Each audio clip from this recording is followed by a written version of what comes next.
Halo Sobat Bola Mania, kembali lagi di BRC Official. Ada kabar menarik nih mengenai Persik Kediri versus PSM Makassar. Keputusan terlambat wasit bikin ruwet. Pertandingan Liga 1 antara Persik Kediri versus PSM Makassar di Stadion Brawijaya, Senin sore WIB 18 Desember 2023 terhenti ketika sudah memasuki menit 87. Keputusan wasit dalam menentukan gol jadi penyebabnya. Bermain di markas sendiri, Persik Kediri yang dalam 4 pertandingan terakhir tak terkalahkan coba agresif. Mereka memberi tekanan ke area pertahanan PSM Makassar. Berbagai upaya coba dilakukan oleh tuan rumah. Namun mereka masih kesulitan untuk memecah kebuntuan sepanjang babak pertama berjalan. PSM bukannya tanpa perlawanan. Skuad asuhan Bernardo Tavares beberapa kali melancarkan serangan balik dan mendapatkan peluang.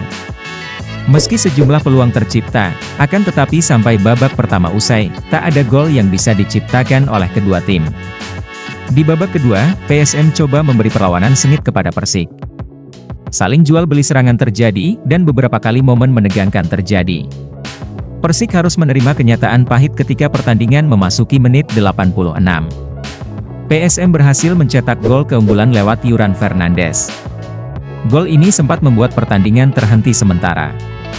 Karena ada momen wasit tidak langsung mengesahkan gol dan Persik melakukan serangan balik. Setelah itu terjadi pelanggaran yang dilakukan pemain PSM kepada Persik. Dari sini kemudian keputusan wasit berubah, dan menganggap bola hasil sundulan Yuran Fernandes dianggap sudah melewati garis gawang. Situasi menjadi tidak kondusif karena keputusan tersebut.